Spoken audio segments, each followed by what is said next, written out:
All right, well, let's begin. This lecture today will be on web architecture and more specifically how we're going to get into more details on how to structure and organize our code so that we can architect our web apps in a way where it can grow and scale the more code you add to it. So it's getting really important time to get beyond what we've been doing, which is, I call beyond the router. So in the router thus far, we've set up our web.php, etc. And so we want to get beyond that. We want to get into Model View Controller, which you have done some research on, but on a more theoretical level. So I want to get that into more concrete level so we can actually apply those principles. And then more specifically, there's a lot going on in the controller part of the Model View Controller. So I want to spend most of my time in this lecture talking about what's going on in the controller. So there's a request, there's routes, there's the controller pieces, and then there's also the response that the controller sends back out. So I want to spend a good chunk of time talking about that. So beyond the router, thus far, we've been inside web.php. We've been creating our custom routes using route get, and basically just setting that up, loading some data, and then forwarding that along to a template to display. And that's good just to get us familiar with setting up a Laravel app or making sure our database is connected. But those are just pieces to the puzzle, and that's okay for now. Up until now, that's fine. We've been just making sure things work, making sure things go from one to the next. And so it's time to dig a little deeper into constructing a real application. And so we want to make sure we get beyond the router now and start working that out. So I do want to use this Model View Controller architecture diagram as a reference point for where we're going to go. So you see there's a user on the side referencing the view. And so when you reference the view, you're typically at some URL, something.com/ and then some URL fragment. And you see that you've used the web, and you know exactly what that looks like. And so what that may, behind the scenes, that might get routed to like a /friends route. And so in that particular case, the request is to say, give me all the friends. I want to see all the friends on the list. And so that action gets sent to the controller behind the scenes in the server-side app. And in the controller, we may have our defined controller, which is a place where it responds to all the requests that a user may send to the application. In that particular place, we want to get the data from the model, and then we want to get that in such a presentable format to the data, get it in the proper collection, all the data, all the fields you want displayed. You want to get that all prepared, and then that will then be ready, So the part where it fetches the data, well, that's from the model. So that's where we have to define that in friend.php.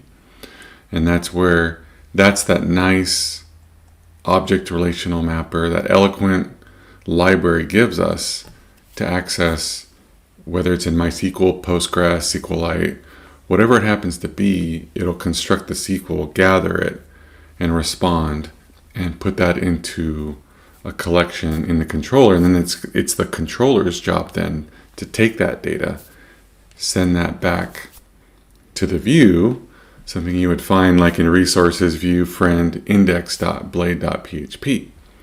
So you see the path where you get the browser URL to an actual formal request. The controller says, okay, I'm a traffic cop. I'll take that request, and I don't want to deal with the data, so I'm going to hand that off to the model. The model says, hey, I know what to do. I know how to construct the SQL. I'll go get the data for you from the database.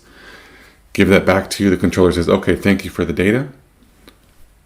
Plug that into the view, and the view then responds and sends that back to the user. So that's the big picture. And like I said before, we've been kind of doing this a little bit within the route, but it's time to get more formal about how we handle this by creating real controllers that use our model. So let's go ahead and move on then. So more specifically, let's talk about the controller. So requests are made to the controller, and these are commonly user interactions. So I want to see a list. Now that I have a list, show me details about one item in the list. I want to create another item in the list. I want to update an item in the list. I want to delete an item in the list. So, those CRUD commands are very, very common when interacting with a web application. All right. So those, common interactions are the CRUD actions. And we've been doing that from a data point of view in SQL via our model, but now it's time to take that concept into your web application and create web user interfaces that allow your data to do those actions. So what's cool is that these CRUD actions map very nicely to what we're going to find out are some HTTP verbs, that hypertext protocol. And so I'm going to define some verb to action mappings that work really well. So post, when you see an HTTP post, that maps to a create. When you see an HTTP get, that is a read, or get information. An HTTP put is an update operation. And an HTTP delete is a delete operation. And so you'll notice how the HTTP verbs map very nicely to the CRUD actions we've been talking about for quite some time now. Okay, so again, just a reminder, or make sure we define our terms in HTTP. That's the protocol used by the web to define how data.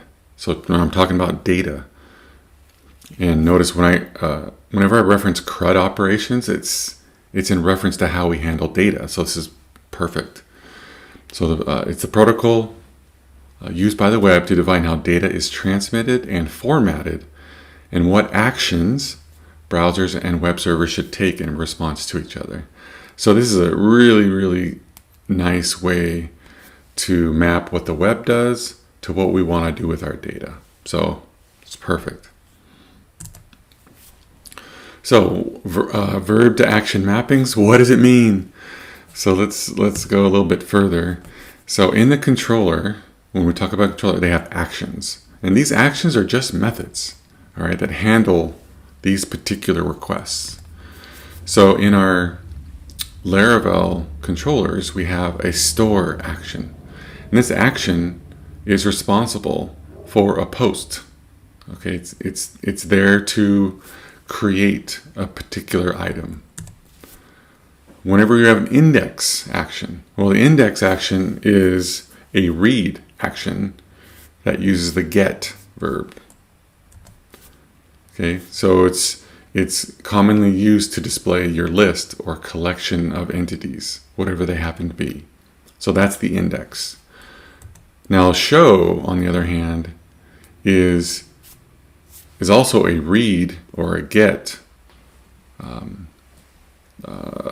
way to get your information, but it's used to display a single entity. So index and show, index is for a list of items, show is for a detailed look at one item. Update action in your controller we'll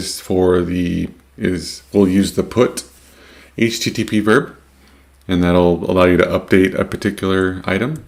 And then destroy is your delete action, which uses the delete HTTP verb. And that's where if you actually want to remove an item from a list, go and remove that from the database as well. So that's, you gotta be careful with that one.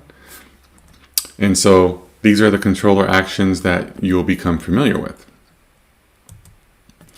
So here's some code, sample code. So notice there's a friend controller which extends controller, and the controller is actually built into Laravel, and that will give us a bunch of, that extends means inherits from. So we inherit from controller. That's going to give us a bunch of functionality to interact with HTTP. And so HTTP is our protocol for interacting with the web, right? So in our controller, we actually create that function index, right? So that's where we would do all the work to gather all the friends from the database using our model, getting it into a form that we can use, and then passing that along to the template. So there's another one, store. Remember, its purpose is to create a new friend and store that into the database. There's show a friend. So there's actually a show function where, again, there's no code in the bodies of these functions, but this is where we would write the code to make it work. Just want to point out where these things live. And so show a friend, it uses the show function to load up the model, get it ready, and display that in a template. And for the sake of space, we don't have update and delete shown, but there are more functions within this code file. All right, so next is we want to go from the action to the template. So the pattern action to template relationship is in the controller. There's an action like index, show, etc. It will use and send data to resources, views, entity, action.blade, .php in your application. So notice the the action word is in bold. So the way I like to write my applications is I like to have my action and my template names match, so that when I'm searching in my code, when I'm referencing in my file explorer, I can see that the action for my controller matches the template name, and that way I know those are working together. So here's an example. So let's say I have an index function action. It will be used to load the data that will be then forwarded on to, for example, in resources views friend index.blade.php, and then same for show. Show will then be used to send data and information over to show.blade.php. So it makes it really, really handy and kind of helps the brain a little bit keep things organized where they should be.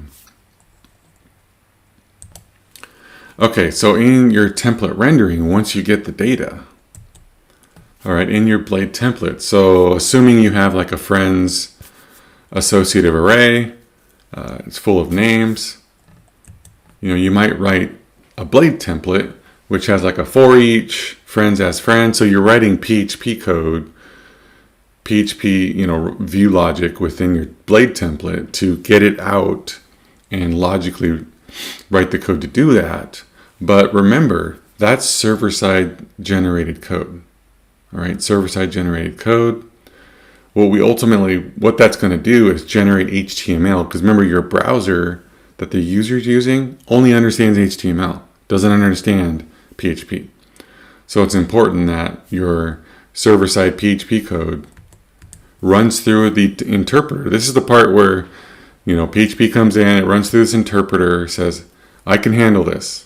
I'm going to take this PHP code, interpret it, transform it into HTML, which we can send back to the browser, and that would be the result. All right, because that's fine. We can send that back, and that can be rendered and viewed by the browser. So that's, again, another important concept to understand, is that when we're actually rendering the template, that's what's happening. Right? So when you open your browser and view view the source code, you're only going to see the HTML. You're not going to see the PHP because that was already done on the server and sent as HTML. So, cool. So I guess in conclusion, just want to remind you all that it's time to go beyond the router. It's time to go beyond web.php. It's time to start using this web architecture, this model view controller architecture, so that we can better handle our requests, set up some routes, and understand how our templates work in server-side generated markup. So in up-and-coming lectures, we'll go more deeply into some concrete examples, but we had to get some of the terminology out of the way first. And so until next time, have a good one.